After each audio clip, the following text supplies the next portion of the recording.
Good evening, good evening. I feel very comfortable to be here because this is my manor, as we say in North London. I kind of grew up here, I worked down there, lived over here. I was sitting next to a city farm, and I have very luckily slept in many yurts. So, and it's not just people in Mongolia making them, they're making them in Somerset nowadays. Okay, so I want to give a little bit of a story as to why I'm here and where I've come from within a city, so that I kind of get the passion for cities into you as well. Is everyone here living in this city? Yeah. Everyone live in London? Okay, so let's talk about London because it's where I'm from. I'm going to romanticize about it for a minute, and then we'll go on to talking about what it is and why I do things. I love my city.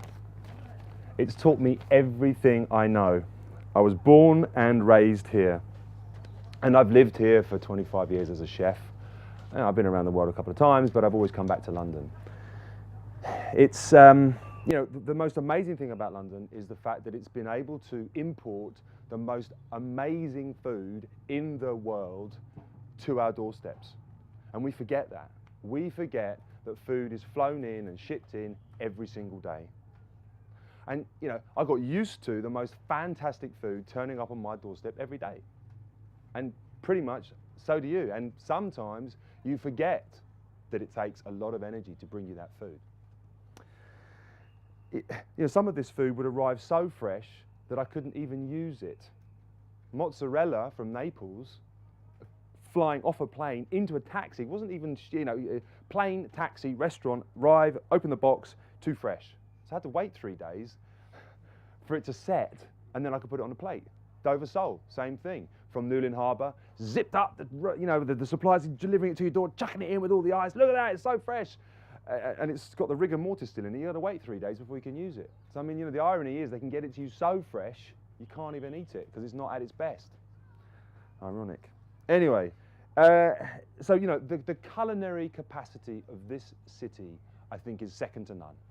It really is. It's unbelievable, beyond comprehension. But I've walked the streets of London a lot. And the more I walk it, the more I realise that the streets of London and London itself has been created and shaped by food. And I've been created and shaped by food. And living in a city like this, food impacts on your life every day. I think we forget that, and I think we have to remember that. And it's very important to remember that, because sustainability, and that's why I'm here, this is what I want to talk about, sustainability, is that cities are inherently unsustainable. We're living in a place which, if petrol stopped tomorrow, food would stop being served to you. So you'd have to leave the city to somewhere where they grew the food because they couldn't ship it to you anymore. So cities can't exist at the moment without diesel. You've got to remember that. I'll come back to that in a minute.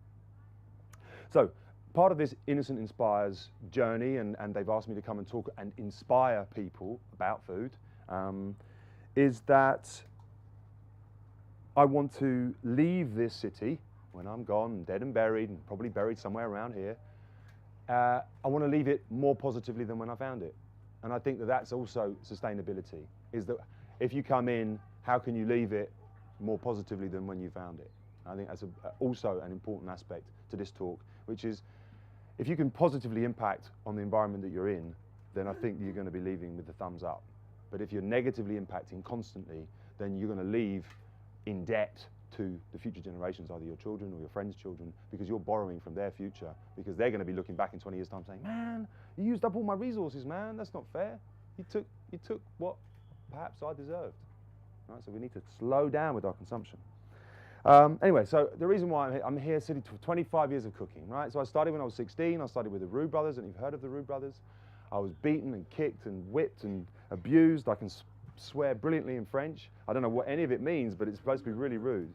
3 years with the Roux brothers, then on to work with Roly Lee at Kensington Place, who's now in Whiteley's, and then from there to Tonclair with Pierre Kaufman, and from there off to France, then back working in London for the Joe Allen Group, and then off to Australia, New Zealand, back very quickly into England at River Cafe for 4 years, and then working with the Soho House Group, and working with Rock and Roll, private members clubs, working with Jamie Oliver at 15, helping him deliver that, and then running my own restaurants. So this is a real snapshot here.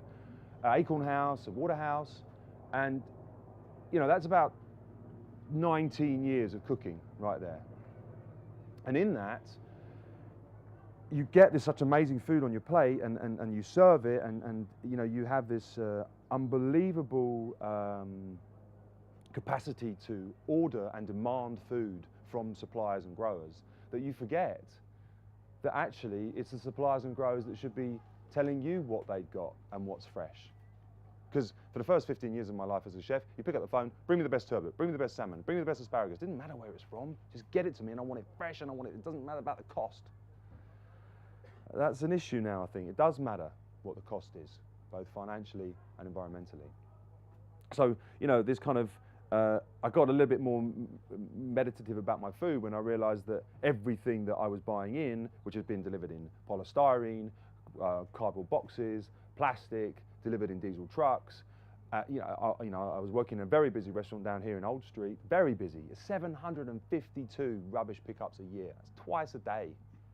752, something like that. Maybe didn't pick up on Christmas Day, but you know, it's 2 rubbish pickups a day. Massive diesel vans picking up with 5 men attached to these things, lifting these things. Smell, mess, blood, fag butts, polystyrene, plastic, landfill. And you sort of stand there, bloody hell, you know, this is just one restaurant, you know, and there's hundreds of restaurants in this town, thousands, with hundreds of thousands of chefs producing tons of food every day and tons of waste every day. And it's going out of the city to landfill. And it's not good news.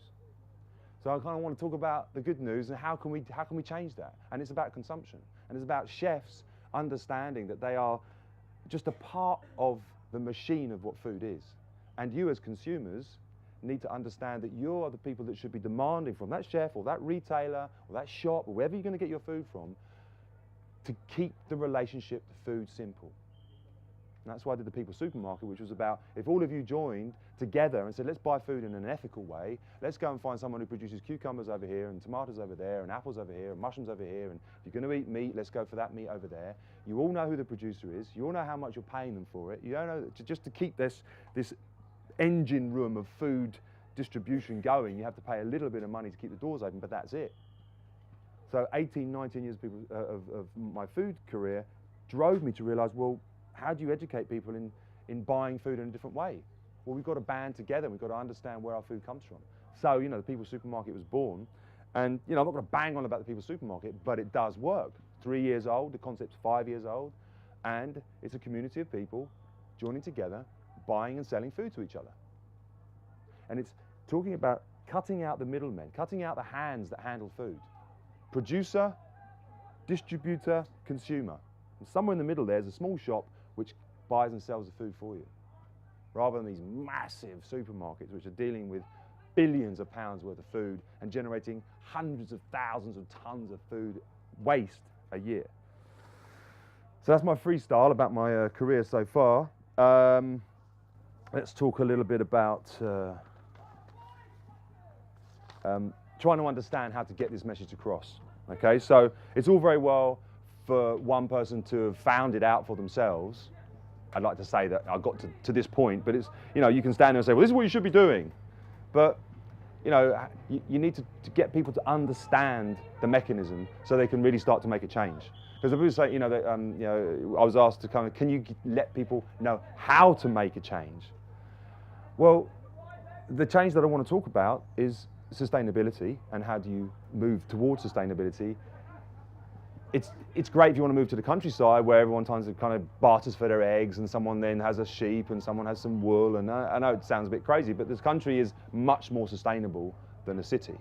And so I wanted to talk about urban sustainability and how cities, you know, some of the biggest, oldest cities in the world, London being one of them, is shaped by food, and how food in a city, you know, when this city hit the population, and I think it was only one other city before this one that hit a population of 1 million, right, had to feed itself locally. It had to have a rural hinterland. You know, you talk about the M25, that's way, way too far out for people who couldn't move it by train, couldn't refrigerate it. It had to be on your doorstep, which meant that a lot of the food of London for 1 million people was right there. You could carry it in. And so it was a sustainable city then. And all of a sudden then power and steam, and then they could go a bit further, and all of a sudden you could get fish from Newlyn, and you could get coal drift shipped down, and then sort of this revolution 200 years ago which started to generate power. Well, we can get food from wherever we want in the country. Let's start producing carrots in the middle of England, and let's just produce it, get it down to London. And so all of this started happening, and suddenly we started to take fresh food and food that had been grown a long way away, which 200 years ago was probably Yorkshire and Wales and up into the hills of Scotland for Argy rolls, and all of a sudden the fish is being shipped up from Newlyn Harbour super fast. Everyone's eating fresh fish. It's fantastic. You fast forward another 100 years, and the turn of the century, all of a sudden we really are trading. The global trade. We've got this sort of how much time I've got? 6 minutes left. It's rubbish. Okay, I mean, so think about, so we're trading with New Zealand, we're trading with India, we're trading with Africa, we're trading with the whole of America. It's a global phenomenon, right? 50 years ago, we explode, right? Food, we got it all over the place. 30 years ago, our parents, they're consuming at a high level, right? Turn of 2000, we take it for granted. Supermarkets are all powerful. Asparagus from Peru, plums from South Africa, doesn't matter when you want it, you got it on your doorstep, all right? These are massive issues that we've got to deal with, okay? So my point is, we need to look at urban sustainability with regards to food production. So my point earlier on about growing food in and around cities is vital. It's vital because in 30 years' time, you can't look at the immediate. You can't look in 3 days, 3 months, 3 years, 30 years. In 30 years' time, when gas and oil prices are so high that it costs a lot of money to bring this food back in, we've got to look back and say, well, how did we give ourselves enough food to sustain ourselves without the expense of diesel and fuel? Well, we've got to grow it. We've got to grow it close by. We've got to grow it. And I thought that you planned this, but they didn't. There's a city farm right here. And there's a city farm in Kentish Town, there's a city farm in Hackney, there's city farms all over this town, you just don't know that they're there. I've just come from a farm. I've got to show you this stuff because I just picked it. Artichokes from London, lettuce from London, zucchini with zucchini flowers. The chefs pay £1.50 for these from South Africa and Holland and wherever they're coming from. Look at this, fennel. Look, can you hand this stuff out? Hand this, can you? Look, this is fennel. Pass it back, pass it through. Elderflower, thyme, strawberries, beetroot. Look at this stuff. It's growing on our doorstep. It's vital that we keep producing our own food as cities, okay? Elderflower, broad beans, is all from one farm. Broad beans, calendula. Who knows what calendula is? Someone said to me, I don't know what calendula is. Calendula is so good for you. Have some calendula flowers. French beans. Well, no, not French beans, London beans. London carrots, look at these. London carrots, pass them back, okay? Fresh food, oh blimey, look at that. I got a free knife with all of that. I better give that one back. Beetroot, look at this, beautiful beetroot. Chefs pay top dollar for this stuff. It's growing on our doorstep. And look at these, strawberries. London strawberries. Look, we should be growing all our own food. It's impossible for 12 million people. Ooh, don't sit on a knife. We should be producing 10%, it would be my dream. 10% of food that we consume as Londoners should be grown on our doorstep. City farms, parks, barges, window boxes, anywhere that you can grow food, grow it. Because urban sustainability for cities is vital, because if you can't grow your own food in 30, 40, 50 years, cities will have to start to disband. Because you can't sustain 18 million people on food that can't be delivered to you. 2 minutes, hey, I'm doing okay. Got 2 minutes left. Right, so I was asked to explain how this change came about me. Okay, I saw 18 years of food, I understood it, but you know what? I started to understand the importance of food when I had my first child. Well, my girlfriend had my first child for me, which I have to thank her for. But I was there, you know, I sort of felt the pain a bit. No, didn't really. So look, the catalyst for change came into me. Okay, so my son was breastfeeding, I was very jealous, but it was the point that it was the point that when I first fed him that first spoonful of sweet potato, that I realised that I was now responsible for what went into his body. He couldn't feed, he didn't feed himself, didn't know where food, didn't even really know what food is. He just knows his body understands that he needs food. Now, nowadays, additives, pesticides, sugars, salt, colorants, genetic modification, hormones, antibiotics, just in food to feed children? Crazy, absolutely crazy. So I thought, well, how can I change this in the restaurant world? But if you look at food, you've got to look at waste. And the whole holistic cycle of food is vital to the survival of the human race. The planet's going to be fine. We've got to stop worrying about ourselves and worrying about how we grow our food, how we distribute our food, how we sell it to ourselves, and how we eat it. So I think that I'll end on this. You sit down by yourself and you have a bite to eat, okay? You share that bread with yourself.